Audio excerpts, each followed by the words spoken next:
Euh, Comme vous le savez, l'Afrique est engagée aujourd'hui dans le développement des économies nationales, dans le secteur en particulier de l'énergie émide, mais pas seulement. Euh, on est convenu d'appeler le local content. Il s'agit aujourd'hui donc pour les États africains, évidemment, de développer leurs économies. Il s'agit aussi pour les opérateurs locaux de renforcer leurs capacités et notamment d'accéder à des opportunités et aux opportunités des grands projets. Comment cette stratégie du local content s'opère-t-elle aujourd'hui en Afrique, notamment sur le sujet de l'emploi et sur le sujet des partenariats. C'est ce que nous allons essayer de faire. Alors, très rapidement, je voudrais vous présenter les, les intervenants. Donc, j'aurai le plaisir, Jean-Pierre Mariaccia, donc moi je suis dirigeant d'une société de conseil, Lessio Consulting, et en même temps je suis cofondateur et président de Convergence, opérateur de services pour le développement international et engagé sur le local content, la problématique du local content depuis 3 ans en partenariat avec l'ACP. Ce que je voudrais, c'est que Jean-Louis, tu puisses te présenter, si tu m'entends. Si tu Oui, peux je prendre la t'entends main. bien. Donc, je suis content d'être avec vous. Je suis président de l'association des consultants pétroliers depuis une dizaine Moi, d'années. j'entends rien. Bon, bah, c'est pas la peine. Donc, pour nous, c'est un point de passage, cette réunion, et sans doute un point de développement. Et on voudrait vous expliquer pourquoi. Alors, oui, tu présentes Dominique, peut-être? Oui, non, mais Dominique, vas-y, si tu veux bien te présenter. Bonjour à tous, Dominique Boutin, 58 ans, ingénieur chimiste. J'ai travaillé 20 ans chez Saipem et quelques années chez Total Exploration Production. Depuis 6 ans, je suis dans l'énergie nucléaire, mais j'ai gardé le contact avec le pétrole et le gaz, notamment parce que je crois à ces projets de local content. Et compte tenu de l'état du monde, il faut qu'on fasse localement plus de choses. Ce que je voudrais, c'est Sadiq, si tu peux dire un mot. Oui, bonjour à tout le monde. Je m'appelle Babacar Sadiq Mbaye. Je suis le chargé de développement de Communauté Convergence au Sénégal depuis 2018. Et là, je suis le community manager de Convergence. Oui. Si ça peut suffire. Merci Sadiq. Donc, on aura le plaisir d'intervenir avec Sadiq dans la 3e partie. La première partie, l'introduction, c'est Jean-Louis Galéard qui la fera et j'aurai le plaisir aussi de dire un mot avec lui là-dessus. Et puis Jean-Louis traitera donc de la partie développer les capacités des entreprises locales, la question de l'emploi. On laissera la main ensuite à Dominique Boutin. Je voudrais donc saluer ici l'équipe support sans qui on n'aurait pas pu faire ce webinaire. S'il y a des gens qui ont des problèmes, qui m'entendent, je vous remercie d'appeler Céline qui est à votre disposition. Et je vais vous donner, prenez pour ceux qui ont des difficultés de connexion ou des problèmes de micro, prenez son téléphone, elle est à votre disposition, 06 95 77 84 20. Voilà. Merci Céline donc d'aider les différentes personnes qui pourraient avoir besoin de vous. Ce que je propose, Jean-Louis, tout de suite, c'est de démarrer avec cette question qu'on s'était posée ensemble. Le local content, une question d'anticipation. En quoi en fait c'est une question d'anticipation? Donc moi, ce que je voulais peut-être avant que tu prennes la main, c'est dire 2 choses là-dessus. D'abord, la croissance de l'Afrique, historiquement, elle a été, je dirais, très capital intensive, avec notamment beaucoup d'investissements en infrastructures et assez peu finalement créatrice d'emplois. Donc ça, c'est le premier. Et évidemment, un enjeu, c'est d'inverser la tendance en termes de création d'emplois. La deuxième chose que je voudrais dire, c'est que les opérateurs locaux, s'ils doivent aujourd'hui renforcer leurs capacités, ils peuvent le faire et peut-être doivent le faire via des partenariats. Ces partenariats, ce n'est pas toujours facile. Et donc, un enjeu, évidemment, là, pour pour nous, et c'est ça pour moi la question de l'anticipation, c'est essayer de rendre ça plus facile, évidemment, la question des partenariats, à la fois pour les opérateurs locaux et aussi pour les opérateurs internationaux. Jean-Louis, de ton côté, sur la question d'anticipation, je crois que tu as un slide à nous montrer. Voilà, Alors, tu me le passes. je te donne la main là peut-être, et toi Ok. tu vas partager donc du coup de ton côté. Bon, excusez-moi, on va démarrer un petit peu fort, mais après ça va. Attends, donc c'est moi qui Toi, tu partages maintenant ton je partage écran. mon écran. Bon, Et c'est toi qui prends la main. tac. L'animateur a désactivé le partage d'écran. Par les participants, est-ce que tu peux activer le partage d'écran? Bien sûr.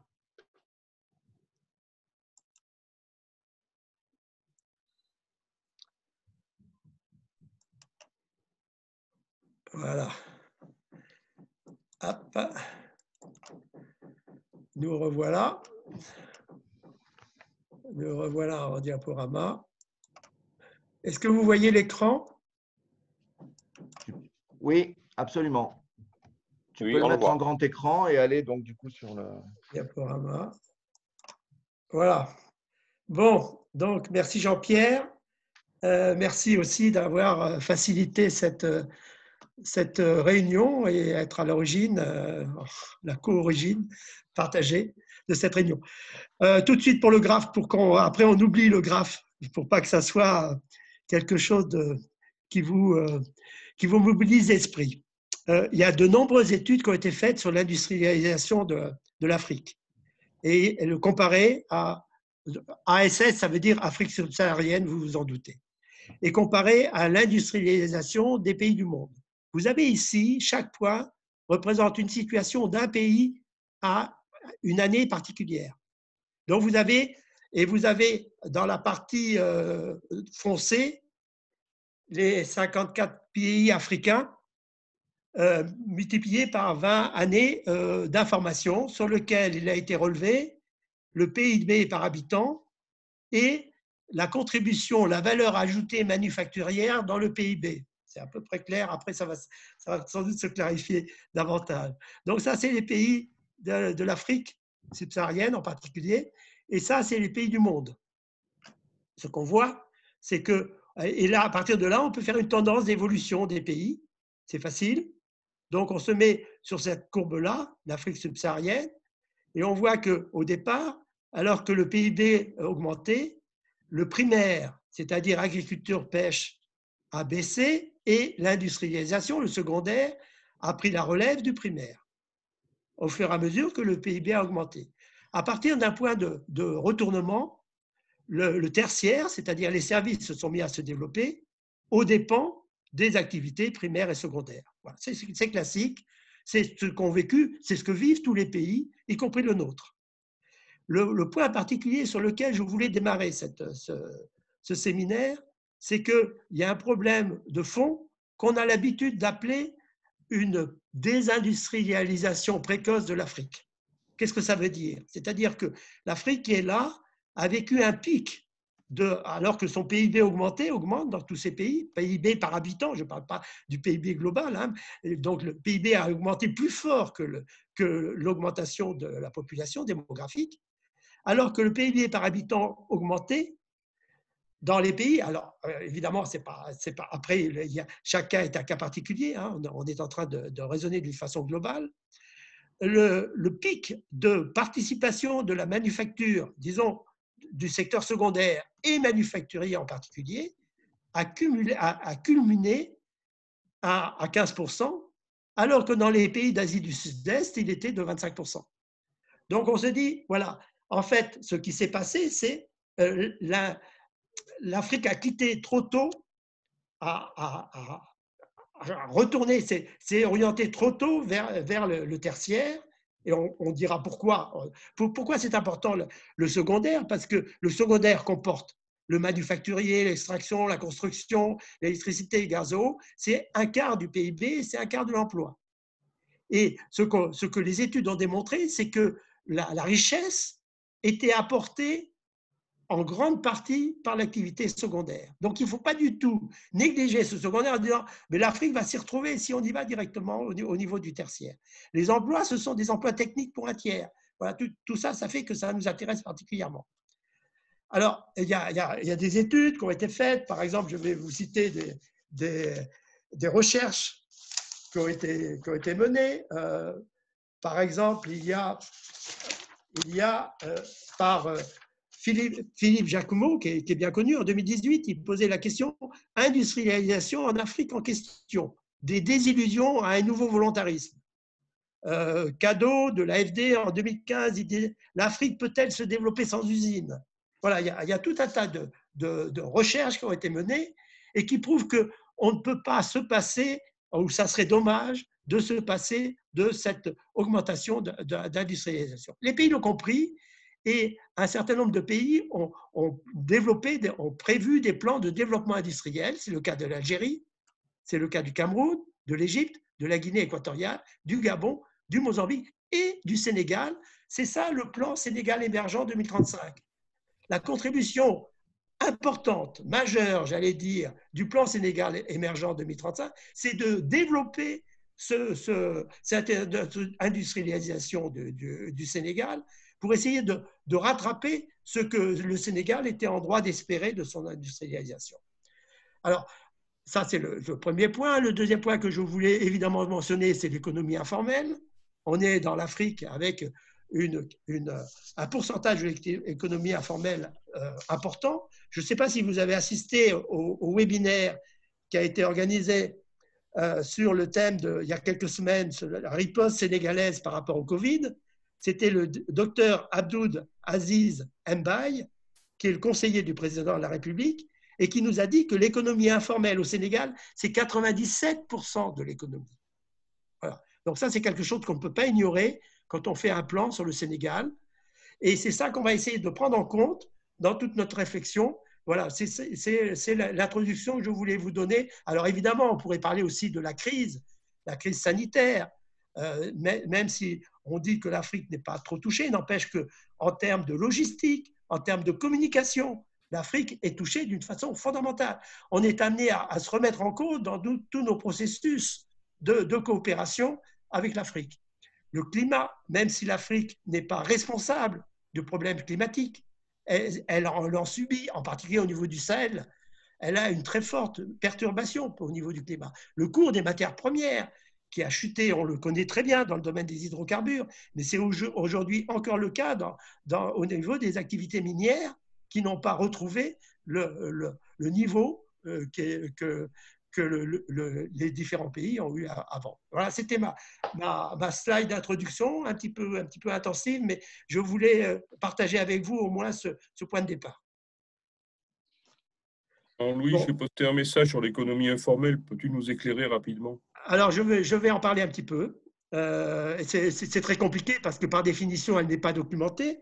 Ce que disait Abdoud Aziz Mbaye, il disait qu'il avait profité du Covid, le Sénégal avait profité du Covid pour prendre contact avec l'activité informelle.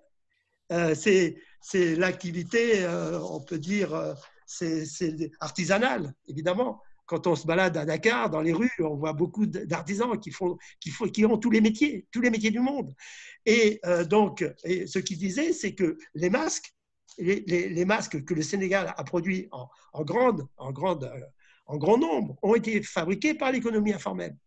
Et que Dr Abdoud Aziz Mbaye nous disait que c'était un moyen pour lui, qu'ils avaient vu, de réintégrer l'activité informelle, de coopérer avec eux, de façon à les aider d'abord et à leur montrer que le pays peut les aider et que par là, ils peuvent contribuer. Parce qu'au niveau informel, par définition, c'est les gens qui ne déclarent pas leur activité.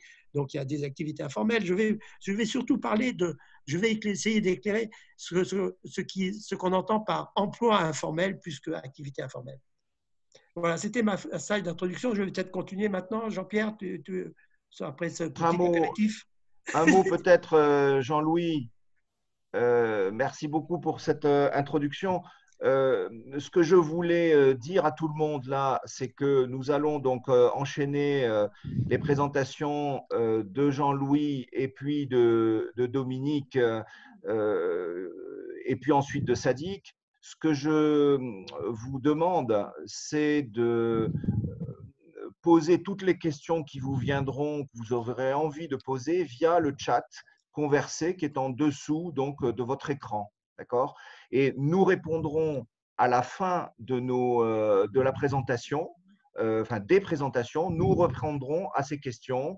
Et donc, voilà, n'hésitez pas à les poser, même là au fil de l'eau, si elles vous viennent à l'esprit. N'attendez pas la fin pour ça.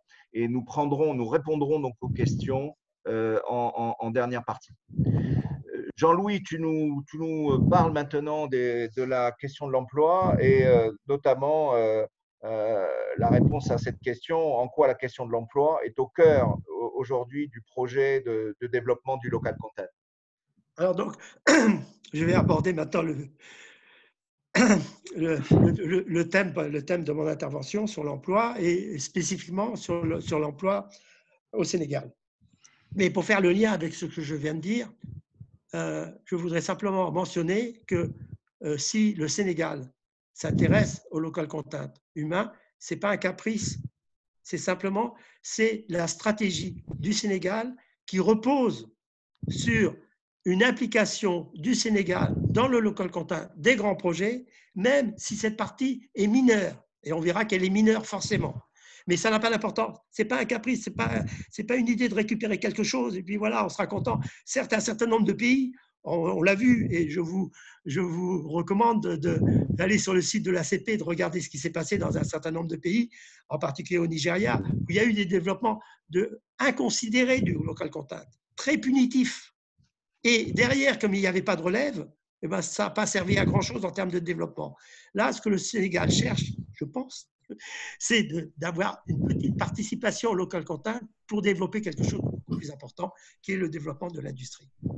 Alors, voilà, donc le local content, c'est un accélérateur du secteur manufacturier. Et ensuite, il y aura un transfert vers les secteurs connexes, les énergies renouvelables, les mines, la marine. Il y a donc, pour le local content, il y a 3 conditions. L'anticipation. L'anticipation, ça veut dire qu'aujourd'hui, en particulier dans une situation de fort emploi et société, économie informelle, il n'est pas question de démarrer du local content sans préparation.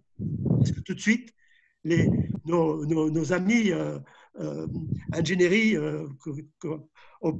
constructeurs du parapétrolier diront mais on ne trouve pas les structures qui répondent à nos critères pour faire des partenariats. Bien sûr, elles ne sont pas forcément là, mais elles sont en potentiel. Donc il faut anticiper, ça demande du temps, ce n'est pas impossible, on regardera un certain nombre des ans, on ne peut pas tout faire, mais on peut commencer à faire. Il y aura un certain nombre de projets. Les projets dont on parle, des grands projets pétroliers, ils vont s'étaler sur 2, 3, 4, 5 ans et après ils seront terminés.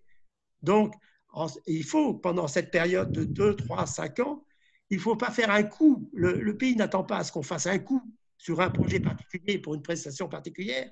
C'est qu'on assure une continuité, premièrement. Et deuxièmement, le pays s'attend à ce que, et ça c'est sa responsabilité, d'assurer une pérennité de ces investissements. On a vu tellement de centres de formation, on a vu tellement de yards qui ont été construits pour un projet, voire plusieurs, et ensuite démantelés avec le personnel licencié, les installations jetées, mises au rebut, simplement parce qu'il n'y avait pas de pérennité, en particulier au Congo. On a essayé de le faire, on n'y est pas arrivé, parce qu'on n'avait sans doute pas le support de l'activité minière. Peut-être qu'on s'y est pris trop tard. Voilà, pour nous, c'est fondamental.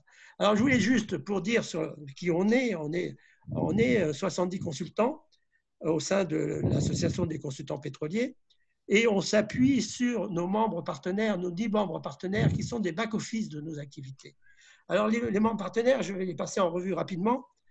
Un certain nombre sont autour de la table, si je veux dire. Donc, en exploration, c'est EOSIS. Et EOSIS fait de la recherche actuellement, à une activité de recherche et de développement sur l'hydrogène. On est évidemment en amont, on n'est pas uniquement pétrolier, on est aussi dans les énergies, Et là, on a une activité spécifique qui démarre sur l'hydrogène. On est en forage, en activité forage, avec Worldwide Services, y compris forage onshore, offshore, y compris pour onshore sur le Tchad. On est en activité service à projet avec l'IMS, qui a une très forte implantation en Algérie. On est évidemment avec APAV sur toute la partie formation, toute la partie sécurité, toute la partie certification. Et APAV a un centre de formation, APAV Sahel, à Dakar, qui sont amenés à développer vers des nouveaux projets. On est avec Technipipe de la partie ingénierie et maintenance de pipeline. On est avec Proedu Consultant sur la partie formation, y compris diplômante, sur le modèle IUT, en faisant des partenariats, comme on l'a fait en Algérie, comme on l'a fait en Angola, en partenariat dans le cadre d'accords bilatéraux entre la France et un pays. On a Procestec ici, qui est une société d'ingénierie de procédés. LSI, qui est une société d'ingénierie et de structures métalliques, qui a une filiale à Dakar. On a Arcles, qui est une société de conseil, qui fait de recherche et développement sur la partie réduction du gaz torché. LSI, pour sa part, fait de la recherche et développement sur la partie éolien flottant. Donc, on est sur un certain nombre de domaines qui sont au-delà des domaines pétroliers. Et enfin, on a Convergence, qui est notre bras de numérique, en particulier sur la communication, organisation de ce séminaire, et évidemment de leur réseau de communication qui sont venus nous rejoindre pour nous renforcer dans ce domaine qui nous paraissait crucial, en particulier pour le local comptable. Donc, tout ça, vous allez le retrouver sur le site et je m'arrête sur la formation ACP. Alors, en termes d'emploi, en fait, ce qu'on voit, et ça c'est issu du COS Pétrogaz 2019, c'est-à-dire les travaux préparatoires à la loi du local comptable, qui est sorti cette nuit, mais je n'ai pas encore le texte, mais on a eu suffisamment de discussions avec la délégation sénégalaise qui sont venus, invités par Evolène, qui sont venus à Paris pour discuter avec les parapétroliers, un certain nombre sont autour de la table, pour savoir ce qu'il y a dans cette loi, et on a suffisamment discuté avec eux pour éventuellement même impulser ou proposer un certain nombre d'aménagements. En fait, dans la partie haute, vous avez la population active. La population active, c'est-à-dire des gens qui sont pas forcément au travail, mais qui ont l'âge et la capacité de travailler. Capacité en particulier libérée d'obligations de s'occuper des enfants, par exemple. Enfin, voilà, il y a tout un tas de choses qui rentrent dans ce critère de population active, parce que c'est relativement bien documenté. Ce qu'on sait, c'est qu'en 2018, c'est 7,8 millions d'habitants et il y aura 4 millions de plus qui vont rentrer sur le marché du travail d'ici 2035. 4 millions de plus. Alors maintenant, on se dit, oui, mais il y a les grands projets pétroliers, ça va résoudre le problème. C'est évidemment ce que pense la personne qu'on peut rencontrer, certaines personnes qu'on peut rencontrer au Sénégal, qui disent, ah, les projets pétroliers, bravo, il n'y a plus de problème d'emploi. Alors, on va voir un petit peu dans les détails, mais les projets pétroliers, c'est-à-dire Grand Tortue, c'est-à-dire Sangomar et les autres qui sont dans le créneau, c'est 10 000 emplois directs, dont 2 500, puisque ce sont des projets offshore, de production offshore, et de liquéfaction offshore, 2 500 emplois offshore, 7 500 emplois à terre, 10 000. Alors évidemment, il y a les projets induits. Par exemple, le projet immédiat, c'est la conversion de ces centrales thermiques à fuel. Et il y en a une vingtaine de grosses centrales qu'il va falloir migrer vers le gaz, le jour où on aura du gaz. Évidemment. Donc, ces emplois tout ça, c'est l'ensemble, ça fait 100 000. Ce n'est pas nous qui l'avons dit, c'est le COS Pétrogaz qui dit, voilà, en gros, c'est 100 000 personnes, et je veux bien le croire. Alors, regardons un petit peu ce qui se passe dans le terme de la population. La population des jeunes en âge de travailler, c'est-à-dire de 16 à 35 ans, aujourd'hui, 2018, hein, je n'ai pas 2019, mais 2018, 5,5 millions. Les jeunes actifs, c'est-à-dire ceux qui ont une activité formelle ou informelle. Et alors, je précise un tout petit peu, informel, ça veut dire soit ils ont une activité informelle, soit ils ont un emploi informel dans une activité formelle. Je pense que c'est suffisamment clair. Les sociétés qui sont implantées, qui font travailler des petites mains, genre, vous savez, le plus gros emploi au Sénégal, c'est le transport, y compris les taxis. Voilà, là, on est en plein un bon exemple de l'activité informelle qui peut être organisée et intégrée dans des emplois, dans une activité formelle, évidemment. Donc, 3 millions. Ça veut dire que le taux d'activité des jeunes, il est de 55%. Et dont moins de 5% en emploi formel. Voilà. Donc, tout ça, c'est des chiffres qu'on a déjà vus. Alors, il y a eu, vous vous en doutez, il y a eu beaucoup d'études qui ont été faites sur l'emploi des jeunes au Sénégal. Il y en a une qui est pas mal. Tout ça, c'est des volumes assez importants à lire. Et après, il faut chercher, il faut faire son marché. Ça a été financé par la Banque africaine de développement. Elle est sortie en 2014. Donc, ça, c'est des mesures. Et puis, le 2018, c'est la tendance. Voilà. Ça vaut ce que ça vaut, mais quand on voit les relevés qui ont été faits depuis 1995, on voit bien que la tendance, elle est sans faille, quoi. Que dans le supérieur, il y a 4% de la population. Dans le secondaire, il y a 26% de la population. Voilà. On voit bien que le supérieur croît, bon, d'une façon importante, mais le secondaire, il croît aussi, mais peut-être qu'il va stagner. Enfin, voilà. Mais ça n'a pas trop d'importance de se tromper sur quelques pourcents, ce n'est pas ça qui est le problème. La conclusion, c'est qu'il y a 5000 emplois, licences professionnelles industrie, qui sortent par an, et 100 000 sortant du secondaire vers le marché du travail, et je vais prouver mes chiffres. Les 4% du supérieur, ces 4%, il faut les raccrocher à la population des jeunes, c'est-à-dire de 5,5 millions, c'est-à-dire on est à 220 000 étudiants.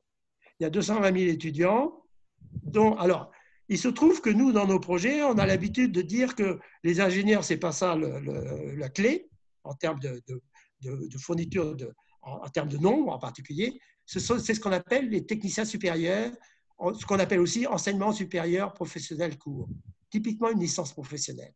Donc, court, supérieur et appliqué à la profession. Voilà les 3 critères.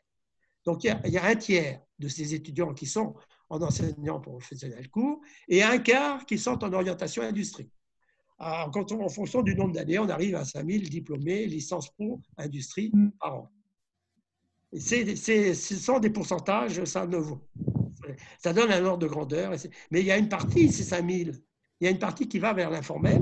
Il y a une partie qui va pas chercher d'emploi parce qu'ils sont satisfaits ou parce qu'ils ne trouvent pas d'emploi à leur niveau de recherche. Voilà. Donc, ces 5000, ils sont pas, certes, ils sont dans le marché du travail, mais ils ne sont pas pour ça opérationnels, ils ne sont pas pour ça actifs. Les 100 000, ils viennent de ce 26%.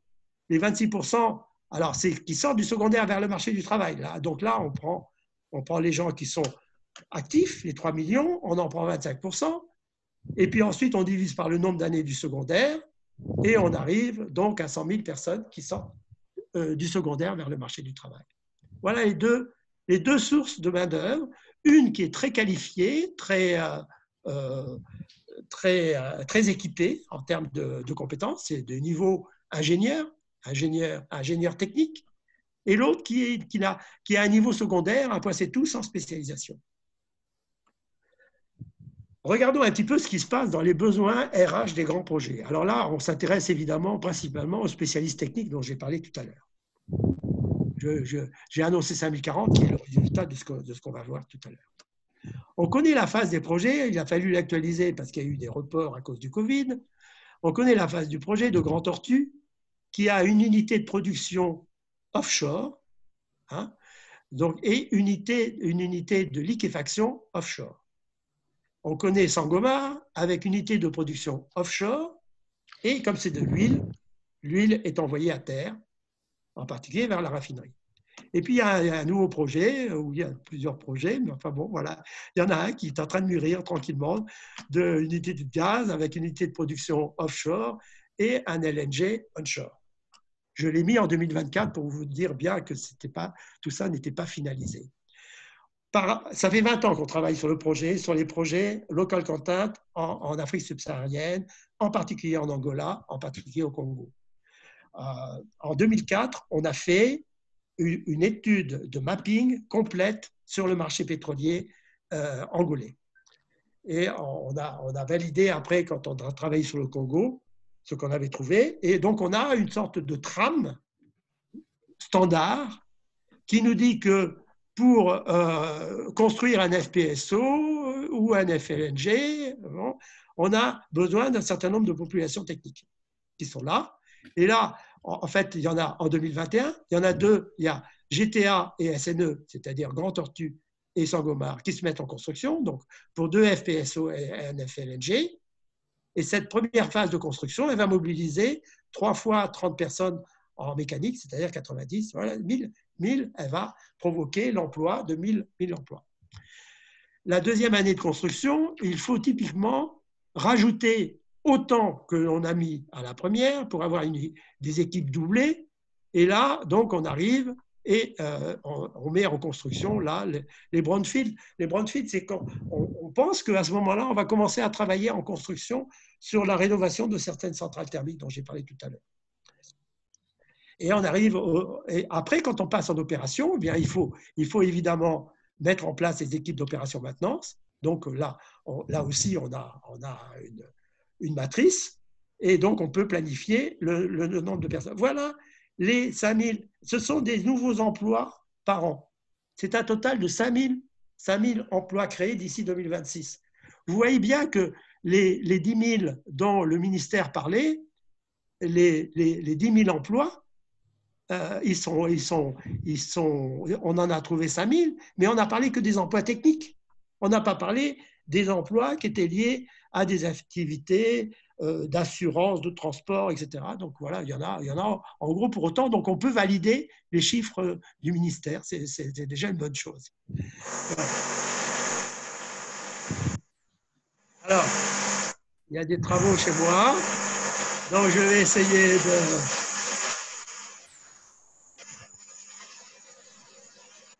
Ça tombe pas trop mal parce que j'ai presque fini.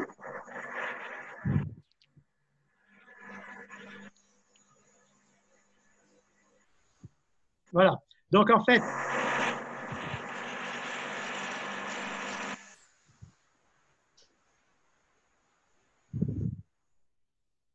si jamais je n'y arrive pas, je passerai la main et je la reprendrai. Mais je vais essayer de terminer. Donc, maintenant, il s'agit simplement, pour conclure, je voudrais parler de la préparation de ces jeunes au marché du travail. Comme je vous l'ai indiqué, il y a 2 types de populations. Il y a la population des spécialistes techniques. Alors, ceux-là, ils viennent de l'enseignement supérieur court, École supérieure polytechnique de Dakar, École supérieure polytechnique de Thiès, École supérieure Gaston Berger de Saint-Louis. Voilà 3 exemples où il y a de la formation supérieure technique courte. Le problème, c'est qu'ils n'ont pas d'APC, c'est-à-dire qu'ils n'ont pas fait une approche, pas encore, ou ils sont en train de la faire, une approche par compétence pour cibler les métiers. Et si on ne fait pas cet APC, je ne sais pas si je vous l'ai dit tout à l'heure, mais au niveau, ce qu'on a trouvé en Angola, ce n'était qu'un quart des diplômés qui étaient acceptés par les compagnies pétrolières pour l'Angola et pour l'Algérie. L'expérience de Sonatrach nous a fait dire que c'est 1/10, c'est-à-dire que pour un emploi, il fallait présélectionner 10 personnes. Je parle de l'enseignement supérieur technique court. Hein. Donc, et tout ça parce qu'il n'y avait pas de l'approche suffisante vers la compétence. Donc, il faut, et ça c'est le ministère qui le dit, il faut développer l'approche par compétence sur ces universités-là. Il faut développer l'apprentissage et les stages dans l'entreprise. Il faut développer la valorisation des acquis par expérience. Ceci étant, avec les 5000, si on fait de l'APC, on n'aura pas de problème sur ces métiers spécifiques techniques.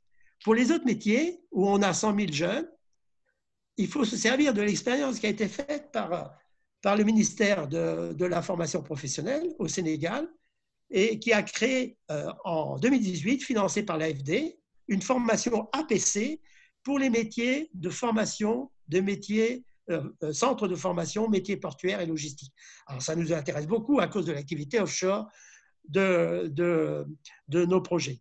Et sur ce modèle-là, nous venons, nous, ACP, en fait, avec APAF comme leader et Product Consultant comme partenaire, nous venons d'être sollicités par le ministère de la formation professionnelle pour faire une étude de besoins du secteur RH, du centre de formation pétrole et gaz de Saint-Louis, Et on va commencer dans les jours qui viennent par un mapping auprès du pétrole et du gaz, mais aussi de l'énergie et aussi des mines pour assurer la pérennité. Donc, c'est une vingtaine d'entreprises qu'on va rencontrer avec notre partenaire APAV.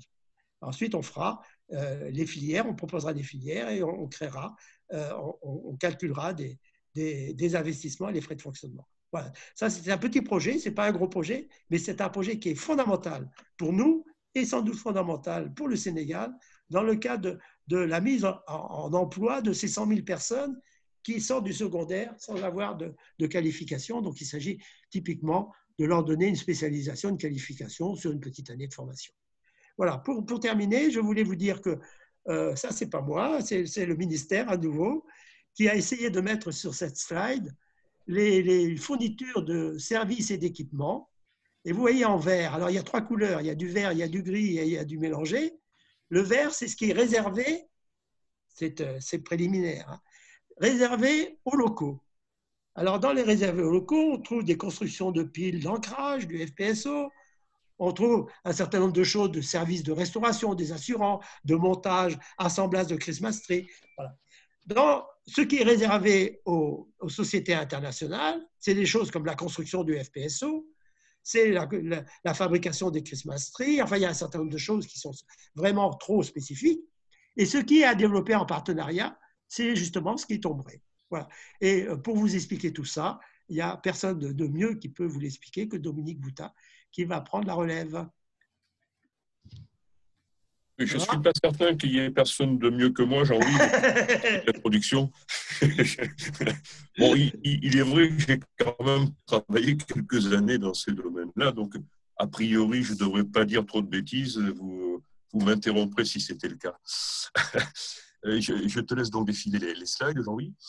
Le prochain, voilà, celui-ci. En fait, l'idée du local content, bon, moi, j'en ai été, comment dire, imprégné au début des années 2000 quand on travaillait sur le FPSO à Nigeria, ERA en fait au départ, offshore Nigeria. Et c'est l'idée de faire participer la population locale au projet d'exploitation des richesses du pays dans lequel ils vivent. Voilà. Donc c'est un grand et beau sujet.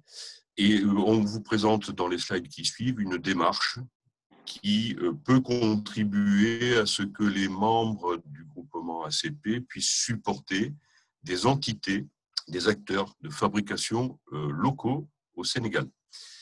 La typologie du local content. En fait, ce qui peut être... Pardon, allô? Oui, on t'entend. J'ai été interrompu, non? Bon. Ce qui peut être fait localement dépend de la nature des ouvrages, des capacités locales et de la structure de décision. C'est un triptyque. Il y a le cas des grands projets neufs dont Jean-Louis a parlé, actuellement les Grands Tortues, les Sangomar, d'autres peut-être à venir. Et là, pour ces grands projets neufs, il y a en général des EPC contractors qui sont des sociétés d'ingénierie de taille internationale, c'est les techniques FMC, Saipem, dans d'autres pays, peut-être GGC ou d'autres. Stratégie d'exécution de leur projet, de leur ouvrage. Donc, ce que nous pouvons faire pour favoriser le local content, s'il n'a pas été pris au départ, ce qui est le cas parce que les stratégies ont été élaborées il y a 4 ou 5 ans, c'est de définir avec le PC contractor des sous-projets qui pourraient être traités localement. En fin de présentation, vous verrez un petit dessin qui évoque ce sujet-là.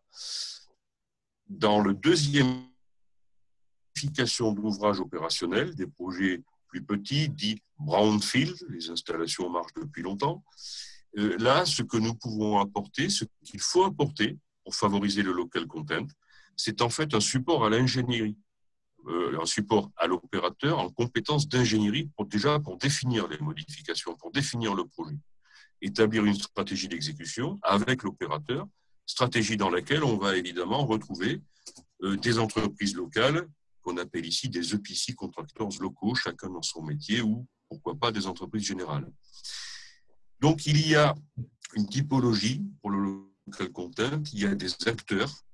Et le rôle de chacun de ces acteurs, en fonction de la typologie de projet, est illustré en termes de responsabilité dans des matrices de responsabilité dont on vous laisse voir au slide suivant l'essentiel Voilà.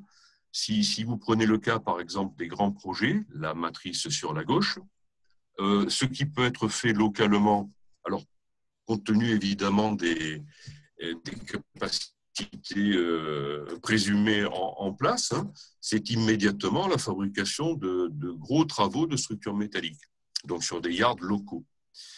Sur la matrice de droite, il s'agirait plutôt de petits projets d'installation opérationnelle, peut-être même onshore Sénégal, qui fonctionnent déjà. Et là, ça va être donc des travaux multimétiers, plus petits, effectués par des entreprises. En point central de ces deux typologies, vous avez un support d'ingénierie. Sur la partie gauche, comme sur la partie droite, le leader en termes de réalisation, procurement, construction, ça reste une entreprise sénégalaise qu'on appelle dans cette matrice-là yard sénégalais. Ce n'est pas forcément un yard. Ça peut être une entreprise de tuyauterie qui, par exemple, a un atelier de préfabrication à Dakar ou dans une autre ville. Mais bon, voilà, l'entité sénégalaise est toujours leader pour la réalisation, procurement de construction. Dans le cas des gros travaux lourds sur la partie gauche, structure métallique, il faut comment dire, supporter ce yard de fabrication par un bureau d'études expert qui soit capable de concevoir les structures, de les dimensionner et puis d'aller peut-être jusqu'à, sinon les faire, manager les études d'exécution, c'est-à-dire faire les plans de débit, les plans de fabrication, les perçages, etc. Bon. Donc cette entité, on a la chance, elle est présente dans le groupement ACP. Elle peut être ailleurs aussi au Sénégal, mais donc c'est un bureau, disons, qu'on appelle ici Drafting and Structural Calculations, c'est-à-dire c'est un bureau d'études experts monométier. Dans la partie droite, pour les travaux de modification d'ouvrages opérationnels, là, on est dans un domaine où le sujet s'adresse plus à une société d'ingénierie multimétier, c'est-à-dire quelqu'un qui est capable de comprendre le procédé, les technologies en place, et qui est capable de faire une étude conceptuelle après un audit de l'installation, voire d'effectuer une étude de base.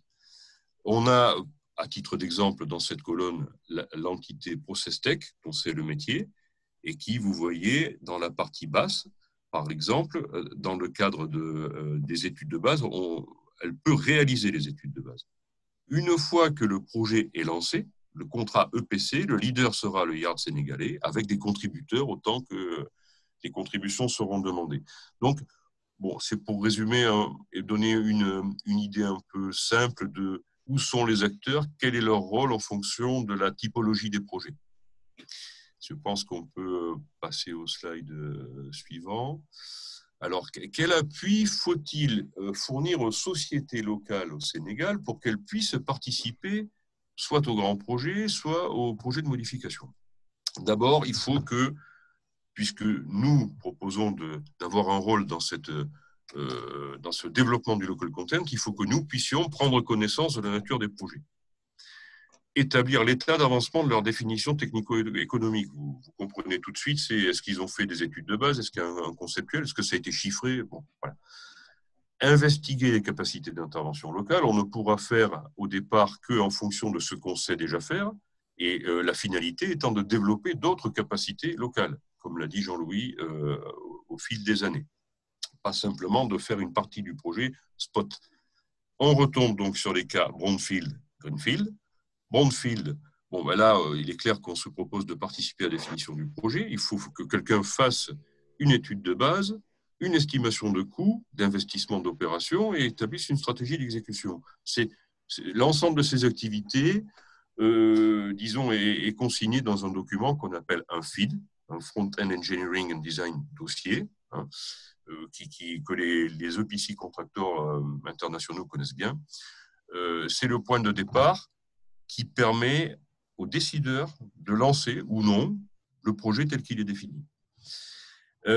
Pour les projets Greenfield, donc on l'a vu, il faut se positionner dans une stratégie déjà établie par le PC Contractor. Et là, on va trouver pour la part local content, toujours le leader procurement de construction, qui est un yard local ou des entreprises locales, qui seront supportés pour les activités procurement et construction par une entité qu'on dira ici leader engineering, qui sera une société d'ingénierie, disons, de rang international. Pas forcément une société d'ingénierie étrangère au Sénégal, mais une société d'ingénierie capable de prendre un peu de hauteur par rapport au processus à mettre en œuvre et capable de manager ces processus pour tenir les délais et la qualité. Notamment, cette société d'ingénierie de rang international pourra supporter le procurement, parce que dans tous les projets d'unité de procédé, il y aura des achats d'équipements offshore Nigeria, en Europe, aux États-Unis, en Asie. Et là, il faut assurer les services d'inspection, les audits chez les fournisseurs, de façon à s'assurer de la qualité et puis que ça avance convenablement. Donc, c'est des services dits post-order services. A priori, c'est plutôt le rôle du leader engineering que de fournir ces services. C'est difficile de les développer ex nihilo sans avoir une expérience première de ça. Pour le slide suivant, Jean-Louis. C'est un slide ensuite de celui-ci, de mémoire, hein. Voire plusieurs. Jean-Louis. Ah. Donc, si on prend l'étude de cas d'un grand projet, alors là, le support, c'est donc du comment on l'a appelé, DSC, Drafting and Structural Calculations Design Office, hein, voilà. Et donc l'entreprise Safié, par exemple. Alors, je ne vois pas le bon slide. On est revenu un peu en arrière. Voilà, slide suivant. Voilà, on est dans le cas donc, des travaux de structure métallique, des travaux lourds qui seraient exécutés sur un yard au Sénégal. Bon, une entreprise comme Safié Ingénierie, par exemple, qui dispose d'un bureau à Dakar opérationnel, au bureau d'études opérationnel depuis 2 ans maintenant, fournir les prestations qui sont citées ici. Bon, l'enveloppe, c'est en fait des études, enfin plus que des études de l'ingénierie, c'est-à-dire des études et puis l'interface avec les achats, hein, c'est bon, et puis le management des études de fabrication de structures métalliques. Voilà, sur le yard local, en support d'une structure où il y a des gens qui ont des machines, qui savent découper, souder, mais qui ne savent pas forcément, ou qui ne sont pas assez nombreux ou qualifiés pour faire les plans et les calculs. À côté de ça, il y a d'autres activités que vous pouvez connaître, pour offshore notamment, qui pourraient s'appliquer sur ces projets à grande tortue et autres. Des audits d'intégrité. Ça, c'est pour ceux qui existent depuis quelque temps, les plateformes offshore, bon, un peu rouillées, on fait un audit pour voir dans quel état elle est et qu'est-ce qu'il faut renforcer pour que ça tienne pour ce qui reste de durée d'exploitation. Des modifications de structure dans le cadre de travaux, soit des ajouts, soit simplement pour la maintenance. Donc, l'étude de ces modifications. Des études des études de dispositifs de levage et d'installation. Pardon, on enchaîne sur le slide suivant. Si je comprends bien, c'est parce qu'il ne faut pas être trop long. Donc, dans le cas des brownfields, c'est une participation de type société d'ingénierie. Donc, ProcessTech fournit des services d'ingénierie d'unité de procédé. Les ingénieurs de ProcessTech viennent tous du pétrole, du gaz et du monde de l'énergie. Là, on est plus dans un processus de celui des grands EPC contracteurs, études conceptuelles, de base, FEED, etc. Une étude conceptuelle, c'est de l'ordre de 100 000 euros. Une étude de base, c'est de l'ordre de 500 000 à 1 million d'euros, le FEED exactement. Les études de détail qui sont dans le PC, si vous voulez, c'est entre 50 et 100 millions d'euros, les ordres de grandeur. Donc, nous, les partenaires de ACP peuvent intervenir en leader aux études conceptuelles de base FEED, mais après, on est en appui, ne serait-ce que pour des raisons de surface financière, du EPC contractor. On a parlé de grands projets offshore. On a parlé aussi de mines et de centrales électriques. Eh bien, bon, il y a un petit schéma sur la droite qui vous montre qu'une centrale électrique, une centrale thermique à flamme, elle brûle aujourd'hui du fuel, donc pétrole, pollution, coût de revient. Elle pourrait être transformée pour la partie flamme par un brûlage de gaz. En aval, il y aura peu de modifications. Donc, ce sont des projets qui seraient assez faciles à réaliser, mais il faut bien les penser au départ. Voilà. Donc, je pense avoir rattrapé un peu de temps. Les capacités locales. Alors, les capacités locales, on en a une idée. Évidemment, on peut investiguer plus au détail et rapporter quelque chose de beaucoup plus complet, mais si vous vous rendez sur le site des chantiers navals de Dakar Nav, vous verrez que c'est un yard de grande capacité. Alors, c'est plutôt un shipyard, hein, qu'un yard de fabrication de modules offshore, comme certains d'entre vous peuvent les connaître. Mais un shipyard dispose d'une installation, si vous voulez, qui peut le plus, peut le moins. Donc, c'est un chantier qui est affilié au groupe Lisnav, qui est un groupe portugais, hein. Bon, il y a pas mal d'investissements qui ont été faits dans ce yard pour réhabiliter les installations et en vue notamment de participer aux fabrications de ces ouvrages des projets de l'offshore pétrolier. Bon, il y a 300 personnes en effectif permanent. Évidemment, on peut monter à beaucoup plus que ça, pour autant que l'encadrement sera là et qu'on saura manager les fabrications. Ce qui nécessite en amont de bien penser l'ingénierie et de bien diriger les fabrications avec des plans sans équivoque. On a une petite photo au slide suivant qui montre ce yard avec le lien que vous avez, le www.resolute.gr. Alors, c'est une animation, je vous incite à y aller, c'est très bien fait. Et puis, bon, il y a plusieurs ateliers présents sur ce yard, dont l'atelier de tôlerie où vous voyez, il y a toutes les machines qu'il faut là pour réaliser les structures offshore qui seront impliquées dans les ouvrages de ces projets. Si on regarde un de ces ouvrages offshore, alors c'est un dessin fait par Doris précisément dans le cadre de projets de formation d'ingénieurs au Sénégal. C'est public, hein, donc j'ai trouvé ça dans l'Internet. Comme je connais un peu les FPSO par ailleurs, j'ai pris la peine d'indiquer qu'il y a des opportunités de fabrication locale. Sur le FPSO, il y a plein de gens qui vont vous dire, moi le premier du temps que j'étais chez Saipem, oh là là, les modules topside c'est trop compliqué. Bon, okay. En fait, la structure de la torche en haut à droite, les protections des tubes de production qui remontent, les risers, les tubes eux-mêmes, les risers et les lignes de réinjection sous l'eau, tout ça peut faire l'objet d'une fabrication locale. L'Helidec, on ne voit pas pourquoi il serait fait au bout du monde, et pourquoi pas des unités en package incorporées au module. Donc tout ça peut se discuter avec le PC Contractor et on peut définir les contours d'une fabrication locale qui serait garantie en qualité et délai par un support d'ingénierie d'une société de rang international. Voilà la cible pour moi du local content sur les projets offshore. Une fois que ça sera fait, il sera beaucoup plus facile de traiter les autres projets onshore, soit des terminaux de séparation de pétrole, de gaz, soit des unités d'exploitation minière, soit des modifications de centrales électriques. Nous sommes évidemment à l'entière disposition des gens de bonne volonté qui voudront nous faire participer à la définition de ces projets. Je pense en avoir fini pour ma part. Jean-Louis ?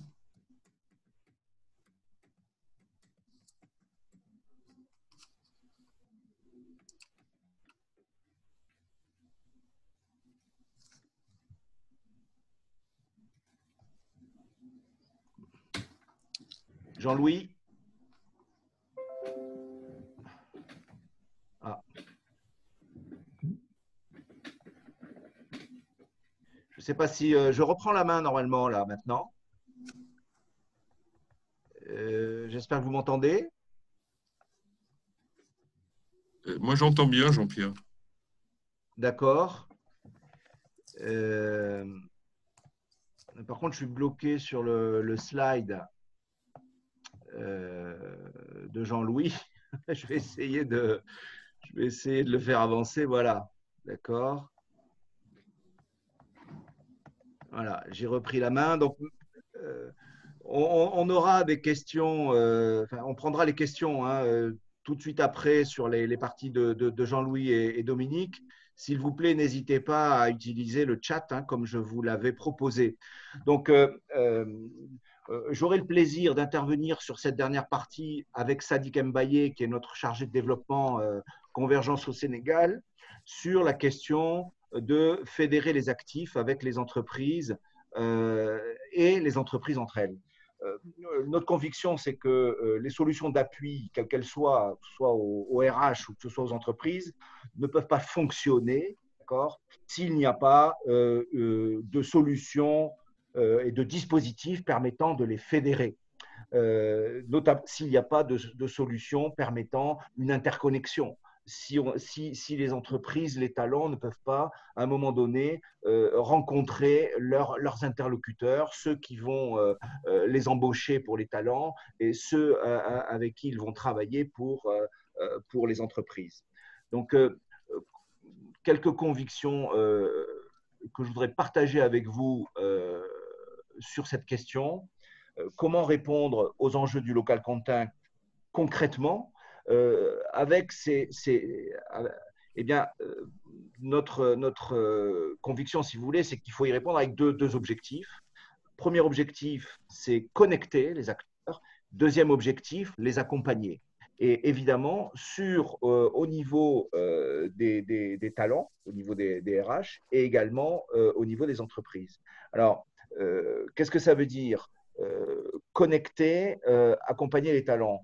Ça veut dire, pour l'aspect connecté, leur donner un outil relationnel qui leur permet d'être visibles, qui leur permette de sortir du lot d'une certaine façon. Donc là, pour les experts techniques qui sont, je vous rappelle, comme l'avait dit Jean-Louis, des gens qui ont une expertise, l'idée là vraiment, c'est de leur permettre de faire valoir leur expertise auprès de l'écosystème de manière à ce que les opportunités viennent à elles, viennent à eux.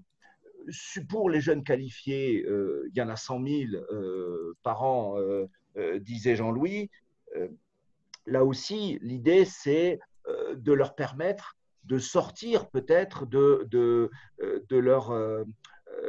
l'économie, je dirais, souterraine dans laquelle ils peuvent être, de l'invisibilité, entre guillemets, dans laquelle ils peuvent être, pour pouvoir leur permettre de rejoindre un écosystème, de rejoindre ce que j'appellerais une pépinière de talents, de personnes qualifiées, pouvant alimenter derrière, évidemment, les emplois qui seront créés par le secteur. Donc ça, au niveau des talents. Au niveau des entreprises, c'est la même chose. Il s'agit, là encore, pour répondre aux enjeux du local content, de permettre aux entreprises, et là, vous voyez, que ce soit les micro-entreprises, là aussi, les connecter, leur permettre de sortir du lot. Les TPE-PME, également, les aider à valoriser leurs expertises auprès des entreprises je dirais, experts du local content, des EPC locales, comme dirait Dominique, ou aussi des entreprises internationales. Et puis aussi, dernière liste, les entreprises internationales, elles aussi ont besoin finalement d'un outil, ont besoin de services pour pouvoir trouver les bons partenaires localement. Et bien sûr, ce premier objectif qui consiste à les connecter, à connecter les acteurs, doit être complété par de l'accompagnement.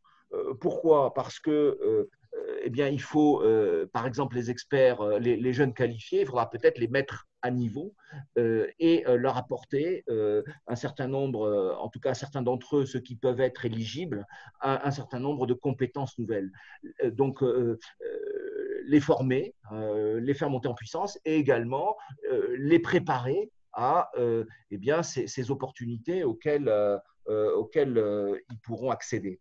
Et puis les entreprises, de la même façon, les mettre à niveau, leur permettre d'accéder à, par exemple, des certifications, des formations techniques, des accompagnements, des conseils d'expertise qui vont leur permettre aussi d'être éligibles et d'être identifiés auprès des écosystèmes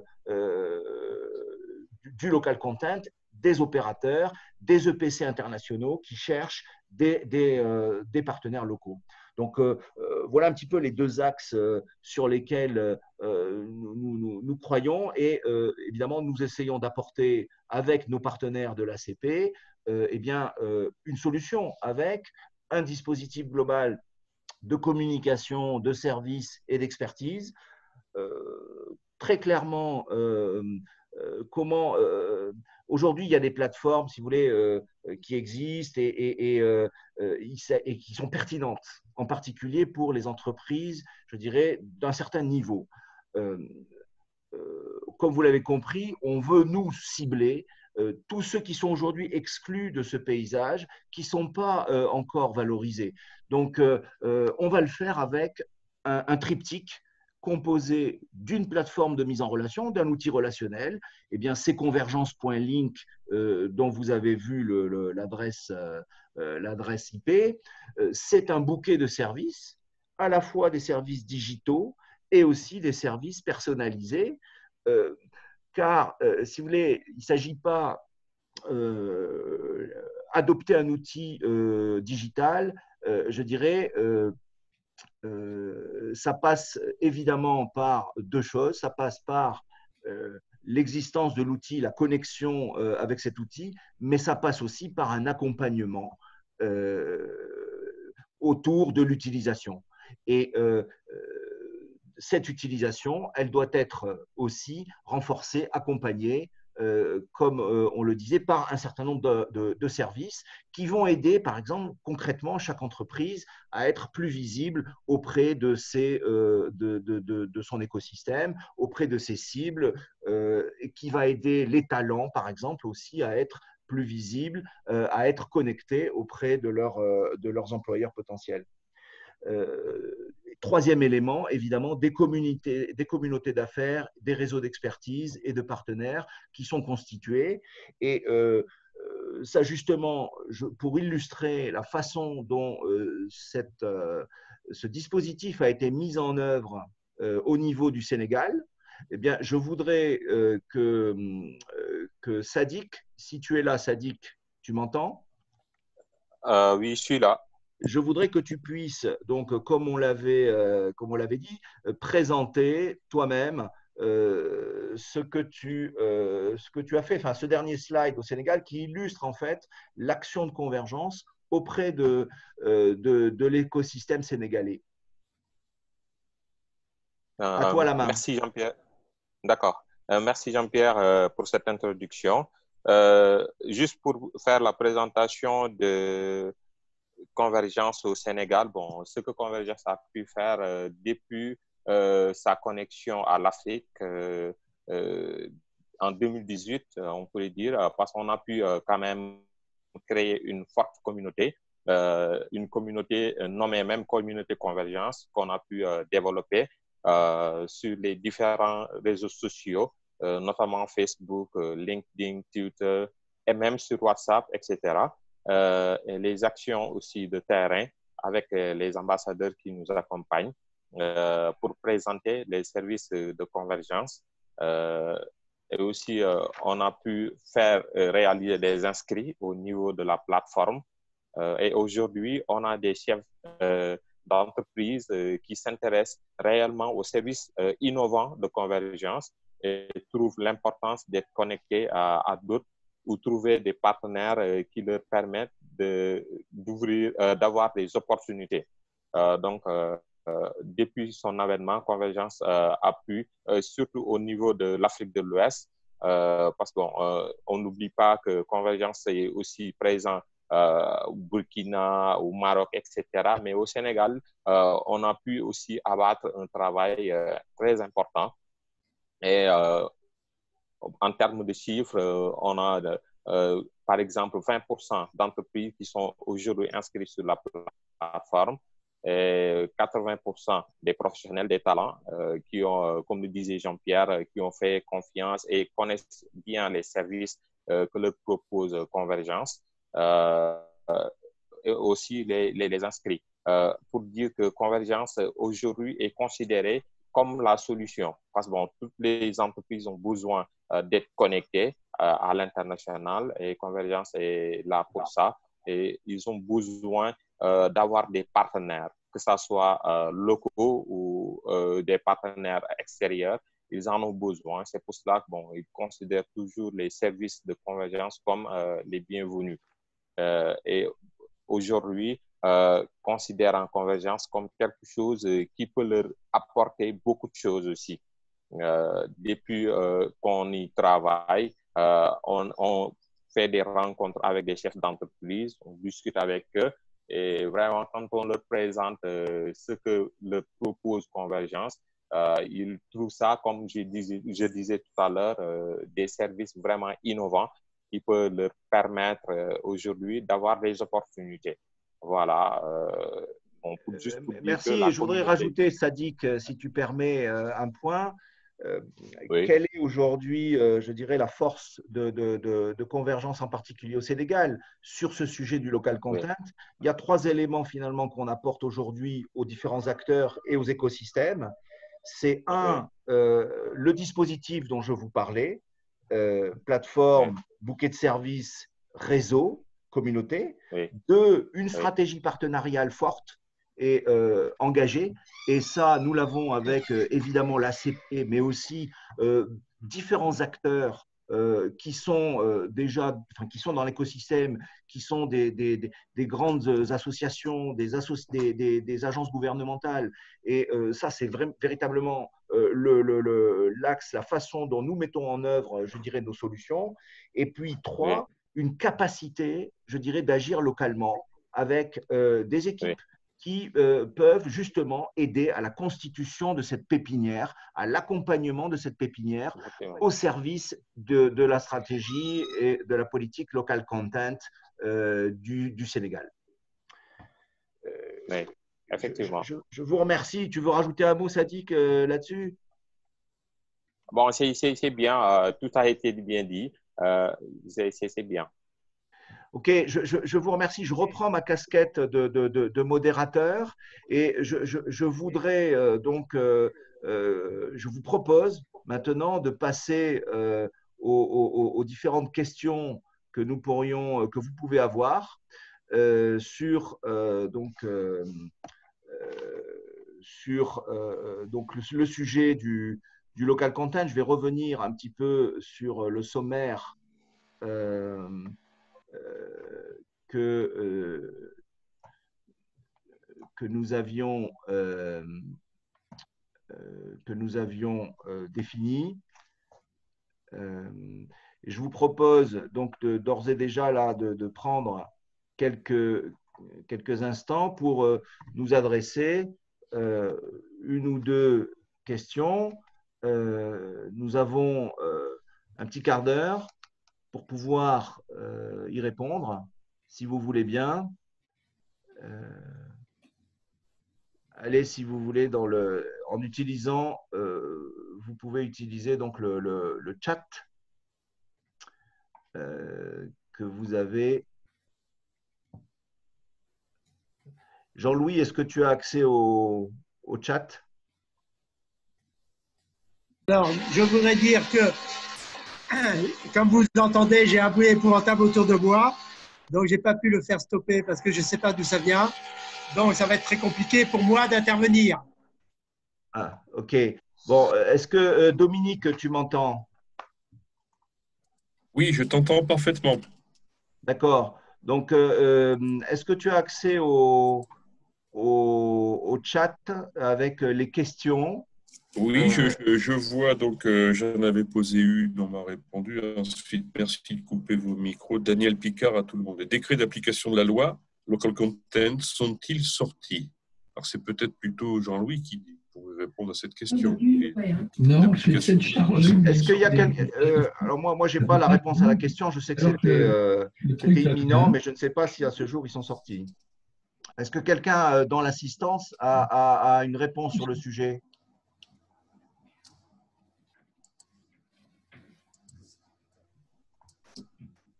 Allô, allô?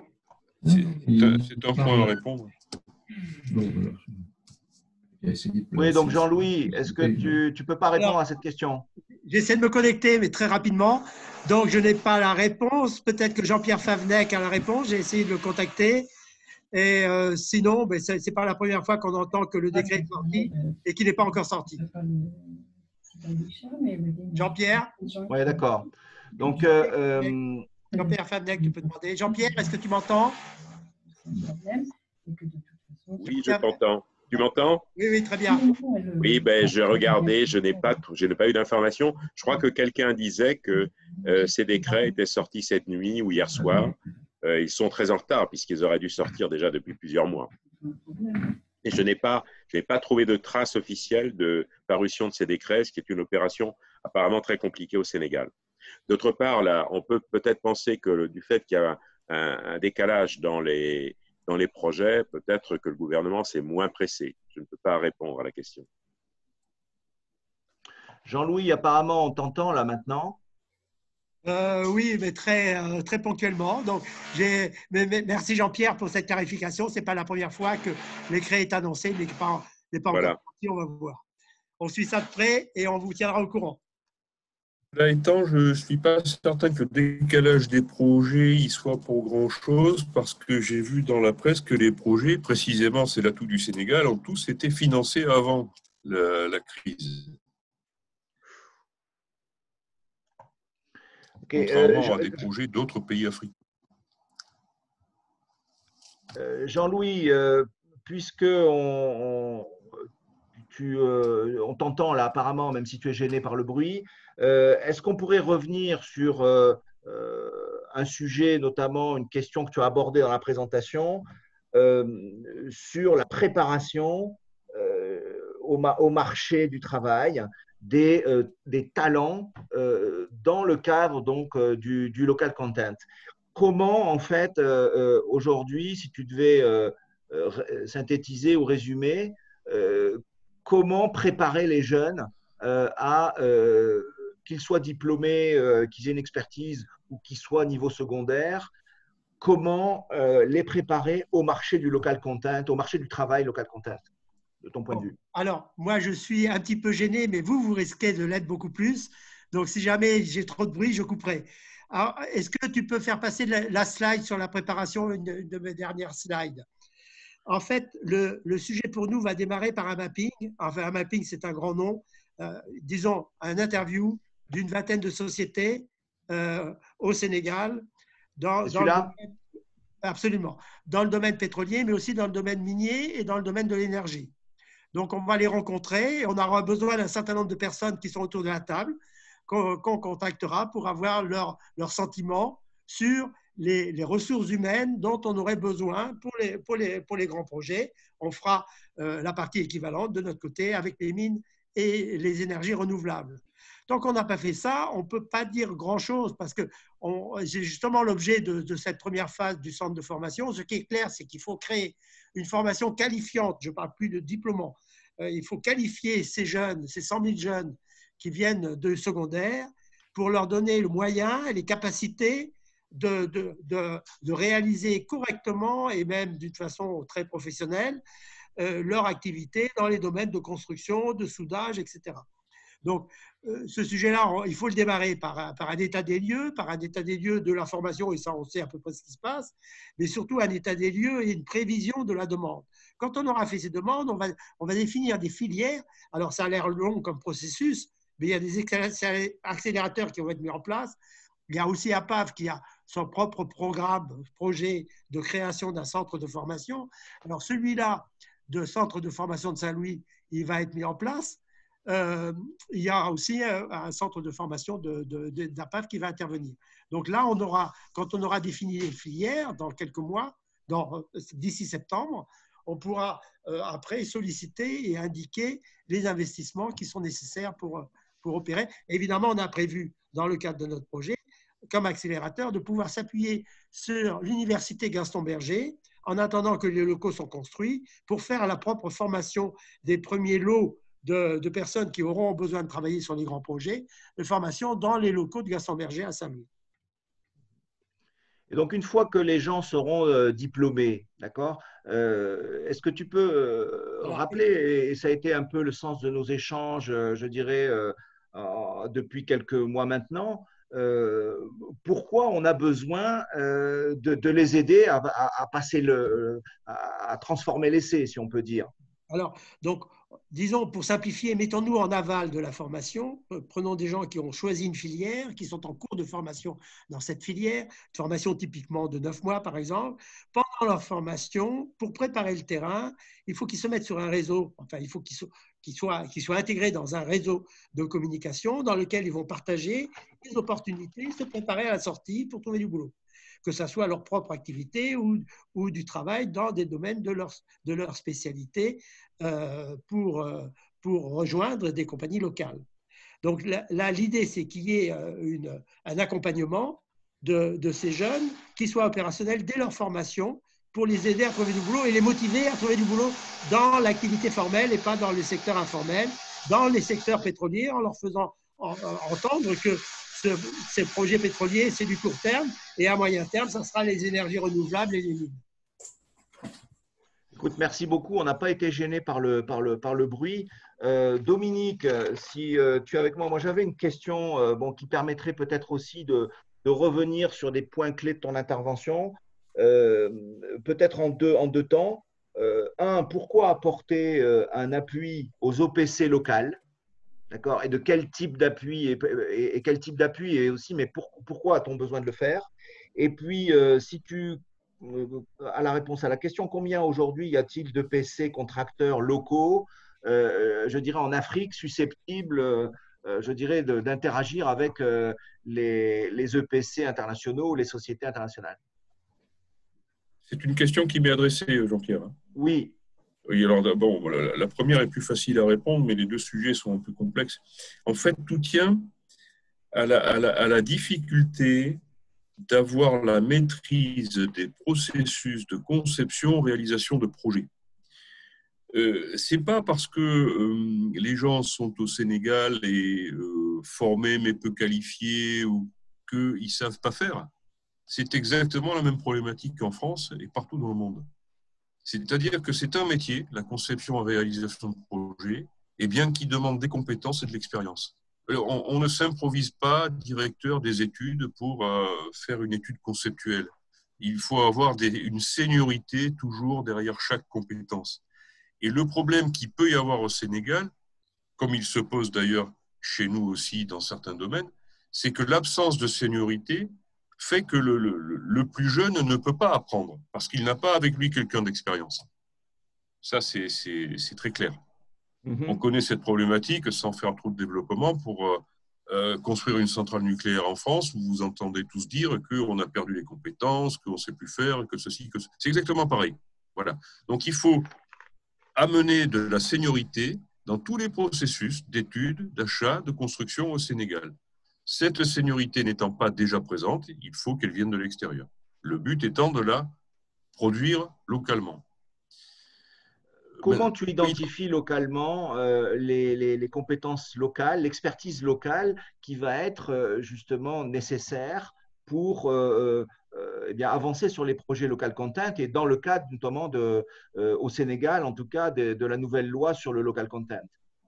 Comment tu les identifies et comment tu les évalues, en fait, ces entreprises? C'est ce qu'on disait en début de présentation. En fait, il faut déjà prendre connaissance de ce qu'est l'ouvrage à construire. Si on prend le cas des grands projets et des structures métalliques sur un yard, il faut donc déjà voir sur plan ce qu'il faut construire.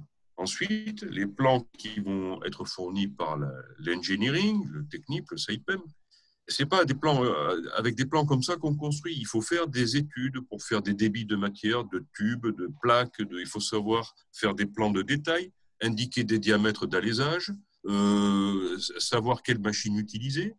C'est tout un métier, en fait, qu'il faut apprendre. Et une fois qu'un jeune sortant d'une école a travaillé pendant 1, 2, 3 ans à l'organisation de la production, de la fabrication, il a la seniorité requise pour organiser le travail de toute une équipe.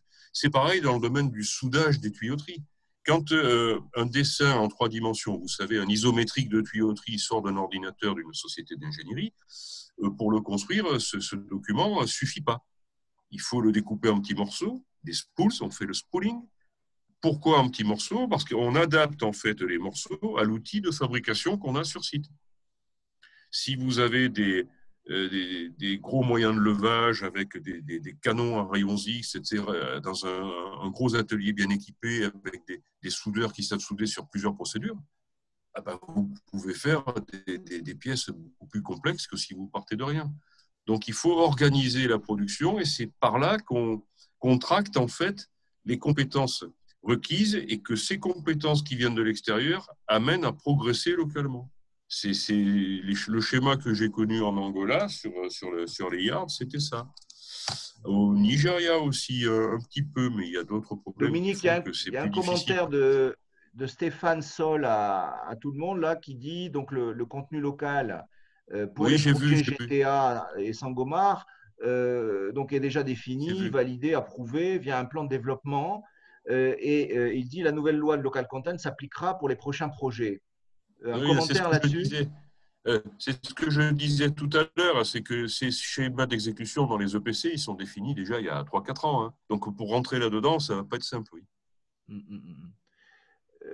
Tu as Daniel Picard qui demandait si on pouvait évoquer les pourcentages obligatoires attendus et leur évolution dans le temps. Est-ce que là-dessus, tu as des idées ou Monsieur Picard, vous voulez peut-être préciser votre question? Si vous pouvez prendre la main. Oui, c'est ma question. On s'attend à ce que les décrets spécifient des pourcentages évolutifs dans le temps, entre maintenant à 5 ans, à 10 ans, etc., par discipline et par type d'activité, ingénierie, etc., etc. Est-ce que c'est le cas?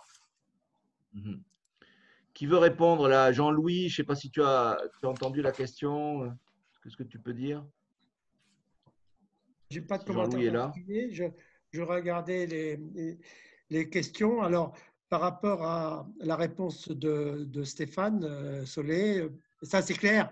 Il y a un certain nombre de contraintes qui font que, on en a discuté, du reste, avec des parapétroliers qui sont autour de la table. Il y a des choses qui ont été gelées dans le cadre des projets, quand ils ont été quantifiés et quand les commandes ont été passées. Il y a plusieurs années, le local content n'était pas en place. Donc ça, c'est un carcan. Ça n'empêche pas que dans le cadre de ce carcan, il y a peut-être de la souplesse qu'il faudra mettre, ne serait-ce qu'à cause du Covid. Il y a des choses qui étaient prévues en externe pourront être peut-être rapatriées. S'il y a des questions de coûts supplémentaires, il y a aussi des financements qui ont été prévus par la Banque mondiale pour développer des infrastructures, non pas pour ces projets pétroliers en particulier, mais pour le Sénégal en général. Je crois que maintenant, on a un discours qui peut motiver des financements de l'AFD, de la Banque mondiale, pour dire, attendez, ce qu'on veut faire, ce n'est pas développer les projets pétroliers, c'est développer l'industrie, en particulier minière, et de l'énergie renouvelable du Sénégal. Et pour ça, on a besoin de commencer à travailler sur les projets pétroliers. C'était mon commentaire. On travaille dessus. On ne sait pas exactement ce qu'on va gagner, mais on essaie de commencer avec le pied dans ce local content. Ma question portait en fait sur GTA, sur la phase 2. C'est vrai que la phase 1, elle a été sanctionnée il y a déjà un certain temps. On peut probablement y faire encore quelque chose. Et surtout, la phase 2, à ma connaissance, elle n'est pas sanctionnée. Il faudrait au moins que le FID, enfin que les plans de concept sortent. Et je pense que sur cette phase 2 qui devrait être très importante, plus importante que la phase 1, il y aura matière à avoir du local content. Alors, juste pour reprendre la main, et puis après je notais. Donc, bien sûr, on regarde les phases, bien sûr, on regarde les futurs projets, mais pour pouvoir être crédible et à cause de besoins d'anticipation, on est obligé de regarder tout de suite sur les projets actuels, même si ça n'a pas été prévu comme ça, de regarder comment on peut lancer un processus, parce que ce processus, c'est long. Voilà. Donc, il ne faut pas rater l'opportunité, parce qu'autrement, on arrivera trop tard. Jean-Louis, tu n'avais pas la réponse à la question de Daniel Picard sur les pourcentages? Non, bien sûr que non. Dans la loi, il est prévu un objectif, mais bon, cet objectif, il est tellement énorme que je n'ose pas le dire. Et voilà, donc c'était des discussions préliminaires à la loi, je veux dire. Donc, moi, Il ne peut pas y avoir de pourcentage aujourd'hui. Il n'y a pas eu d'état des lieux. Normalement, lorsqu'on fait du local content, avant, on fait de l'anticipation et on fait du mapping des entreprises, c'est-à-dire qu'on regarde. On ne met pas un tableau comme il est affiché maintenant. On ne met pas un tableau comme cible sans avoir fait le tour de ce qui est possible de développer au niveau du pays. Voilà ce qui a été fait en Angola, par exemple, au Congo en particulier, où on a regardé, et c'est Total qui a piloté, Laurent de Soutré qui est présent va le confirmer, c'est Total qui a piloté ce projet d'examen des opportunités de fourniture, d'emploi et de services en fonction des capacités des entreprises locales à le fournir, de leur intérêt à le fournir et de leurs difficultés pour le fournir. Voilà. Donc, tout ça, cet exercice, il n'a pas été fait. Bon, on va faire sans ça. Ça n'empêche que quelque part on va être gêné. En tout cas, on ne peut pas parler de pourcentage, ça c'est clair. Et c'est peut-être pour ça que la loi local content est si difficile à mettre en place. Il n'est pas question de sortir un chiffre crédible. Autrement, ça sera une cible. Et comme on dit, quand la barre est trop haut, on passe en dessous. Voilà, et c'est tout. Donc voilà. Laurent, je vois que vous avez réussi à nous rejoindre. Vous voulez dire un mot peut-être en conclusion? Non, bah, écoutez, je pense que Jean-Louis a tout à fait raison. On peut avoir des objectifs un petit peu incantatoires, en fait, mais si ça ne colle pas un minimum à la réalité, il faut être volontariste, hein, mais il faut que ça colle un petit peu à la réalité. En fait. Et il faut que toutes les parties s'alignent. Les autorités, les opérateurs, les EPC. Sinon, à être trop volontariste, à fixer des objectifs trop ambitieux, vous générez en fait des sociétés locales un peu de circonstances, des JV de circonstances, le pays perd en compétitivité, tout ça est très négatif. Donc, la base de tout, c'est faire un recensement des capacités et je dirais compléter ce recensement des capacités par une stratégie pays. Hein, que le pays, sa stratégie de développement. Tout ça, ça aide. Il y a beaucoup de pays qui le font désormais, les pays du Golfe, par exemple. Donc, ça permet aux opérateurs et aux EPC d'avoir une vision claire de ce qu'ils peuvent faire vraiment localement. Et tout le monde tire dans le même sens. Bon, il faut être volontariste, mais si c'est irréaliste et pas très pragmatique, ça devient très vite très pervers et négatif. Donc, recensement des capacités, oui, c'est la base. Merci on l'a beaucoup. Fait, comme vous disiez, on l'a fait pour Monor au Congo, on le fait dans tous les pays dans lesquels on rentre et on connaît, je dirais, mal l'économie. On commence toujours par ce préalable qui est de faire un recensement exhaustif et puis après de le partager avec les autorités et avec nos partenaires, en fait. Hein. Donc, tout le monde doit s'aligner sur vraiment le faisable et le possible. Merci beaucoup, Laurent. Jean-Louis, tu veux dire un dernier mot pour clôturer? Si Jean-Louis est là. Jean-Louis nous a quittés, ou alors il n'entend pas. Je suis là. Je souhaite laisser la parole de conclusion à ce que je viens de dire Laurent de Soutré, parce que c'est tout à fait ça. Et c'est important pour nous de savoir qu'on n'est pas dans le monde du rêve et qu'on est dans la réalité et Total est là pour nous orienter. Voilà. Donc, no comment. On arrive à la fin de notre webinaire. Je voulais vous remercier tous pour votre participation, remercier bien sûr les intervenants pour leur préparation et la pertinence de leurs interventions.